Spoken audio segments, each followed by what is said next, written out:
Alright everyone, close your blinds, lock your door, take a look around, and make sure that your mama's not home, because today my cousin is over, and he's gonna show us some really cool games that we're not supposed to play. So buckle up, strap yourselves in, because we are going to be talking about some old, mature Flash game content, starting with one of my oddest memories as a kid, Johnny Rocketfingers. I don't exactly know what ended up drawing me to this game at first, because my god is it a ride. Johnny Rocketfingers is a murder hobo who likes to drink, smoke, and beat the shit out of people. Johnny is described in these opening panels here as suppish. In the first installment of this raunchy point-and-click adventure series, we join Johnny on his quest to help a woman find her daughter. Johnny accepts this job not out of the goodness of his heart, but rather a need for fat stacks of cash so he can buy more drugs and alcohol.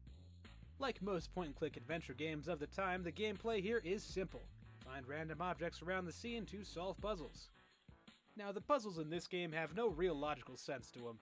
The main way to get your objective is to just keep trying random stuff until something works. I remember it took me forever to guess that you had to somehow lure this cat over here with fish from the dumpster, then use him to rip off the bouncer's face.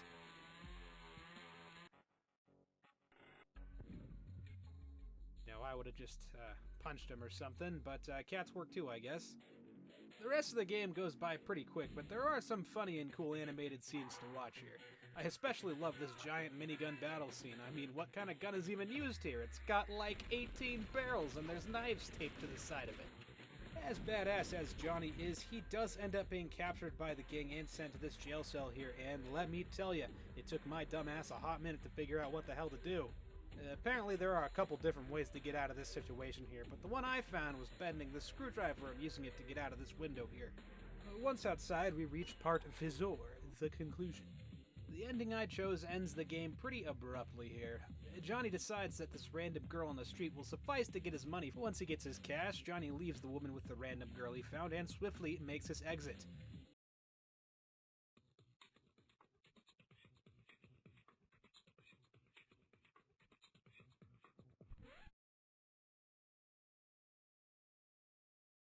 Only to be cornered by a bunch of thugs.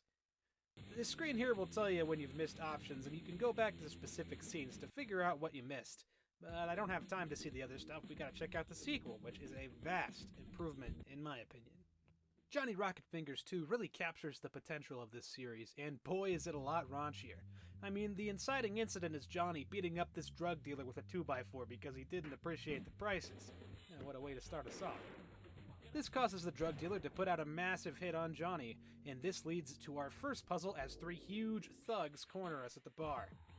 This scene is where you learn how to figure stuff out in this game. You have to slowly move your cursor around to find the objects you need to survive the encounter. Be careful what you do though, because one wrong move and you get shot point blank in the head and thrown in the dumpster out back. But hey, you can always try again, unless you're a piece of shit loser.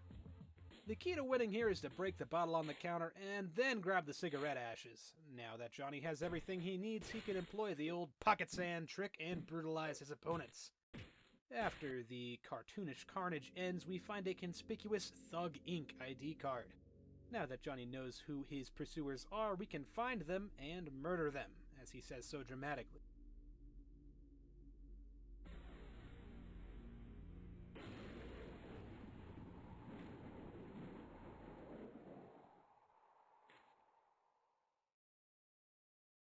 From here, we move on to the next day at Johnny's apartment, which looks exactly like you'd expect it to.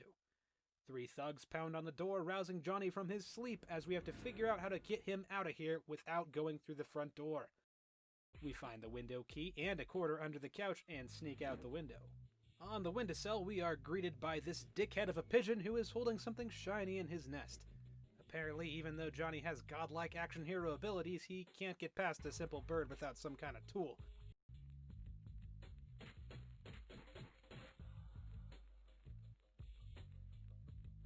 Yikes, that looks like it hurts. I wandered around at this part of the game for a good 15 minutes before it dawned on me, hey, I could just look up the answers on the internet. So I did, and honestly I'm glad, because the solution to this shit is super random. Basically, you have to sneak to 40 from the liquor store and use it to distract the bum so you can steal his change. Then we can use that to buy fizzy taps from the oh-so-respectfully portrayed clerk here. Yeah, we don't really need to say too much about this. Let's move on. We shove the tabs into our stale bread because of course we do, and then we can promptly shove it into the pigeon's gullet so he'll explode.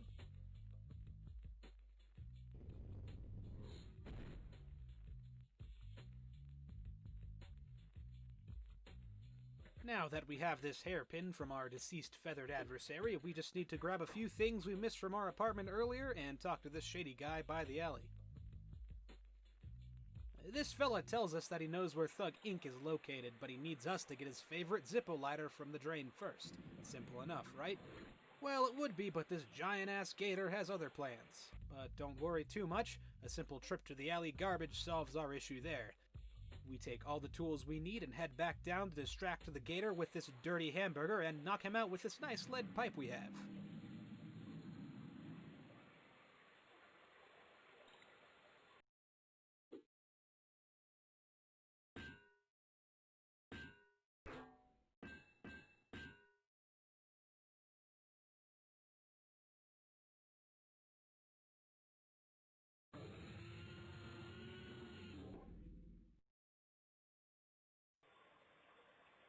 Yeah, so that didn't quite work and we get forced into another puzzle.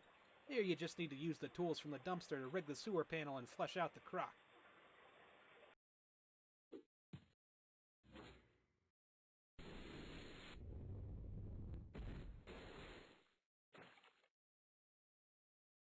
After that, it's just a simple skip on over to this big-ass treasure pile where we can use our gum on a chain to grab the lighter we need.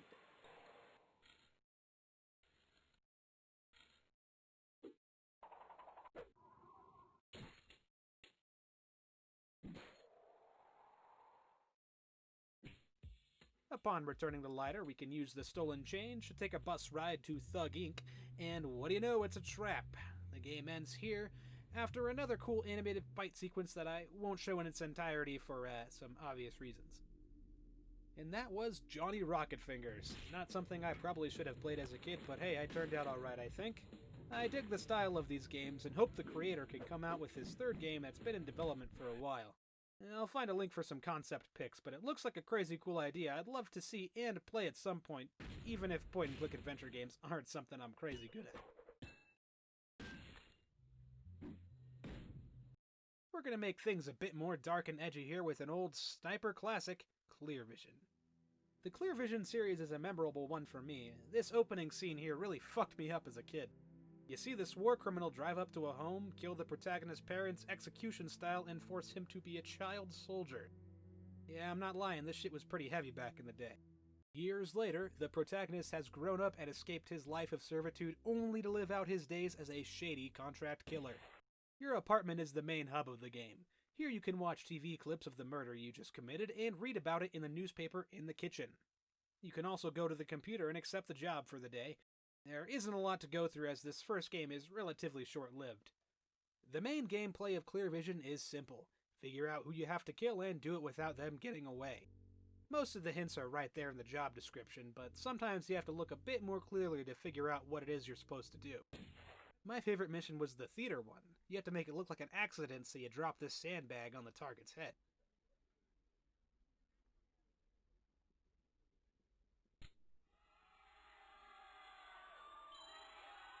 We get a bit of backstory here in the first game, but it's nothing you wouldn't expect. Jake wants to murder that red-eyed general guy that killed his parents, and the last job he gets in the first Clear Vision is to do just that. But for some reason he gets cold feet and the game ends abruptly when a gun is placed to his head.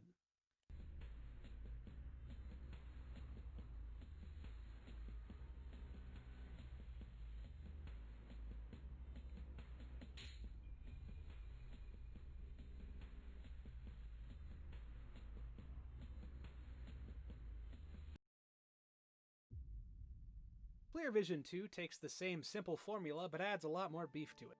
The missions are a lot more detailed this time around, and you get more info on the job and who your target is. The first two missions are pretty easy difficulty-wise, but they are a bit fucked up. I mean, you're killing someone over a work promotion here. The third mission goes a little differently as we start to get more of a story on what's going on here. You're tasked with saving 3 people from getting executed by what are basically terrorists.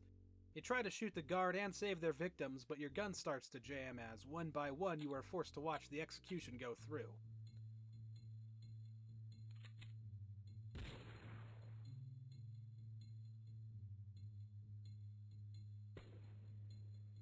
Luckily, Jake packed a backup weapon and is able to take out the guards before they kill their last victim.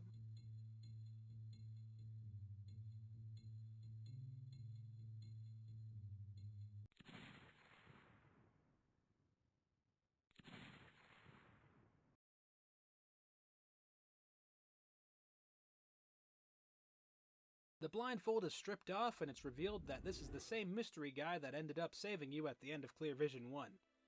Fred is one of the protagonist's allies, but not much is explored with him. I feel like he was just kinda used as a plot device to explain what happened at the end of the first game. After what seems like our first ethically just mission, the next job is to kill someone's dog. Great. The latter missions start to have some amount of difficulty added, like this gang scene where you have to wait for a guy to pop his head out at just the right second so you can shoot him before he gets away. At some point, a guy named Officer Riley contacts you saying that they know who you are, but instead of taking action and throwing you in jail, they offer Jake a job with their secret agency. Once a few more jobs are done, the time comes to flee the apartment and start life as a hitman for the government.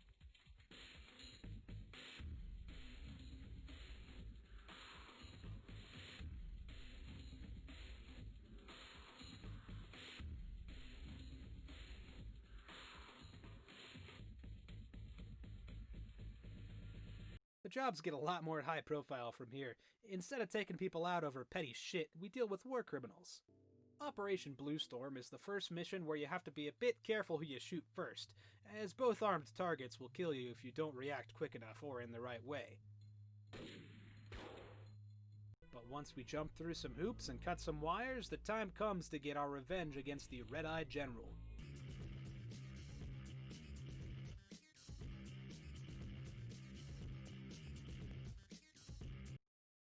The last mission is more cinematic than hard. Really, you just have to pop the main guard at the gate, which triggers the general to run away.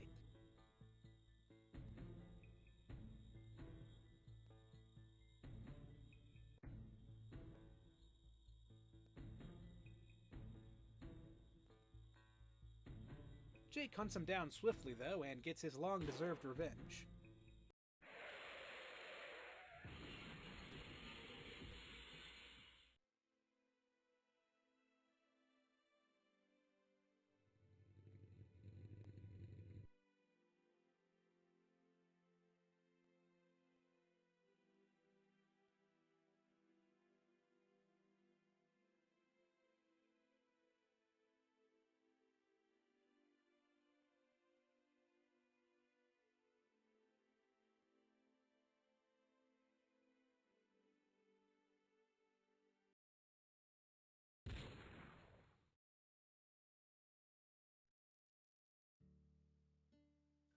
Well, folks, I hope you enjoyed this look at some of the edgier stick figure flash games that exist out there, and I hope to see you right back here when I drop another video. Have a great day, and remember to stay suppish. Not actually, though. That's a pretty fucked up way to act.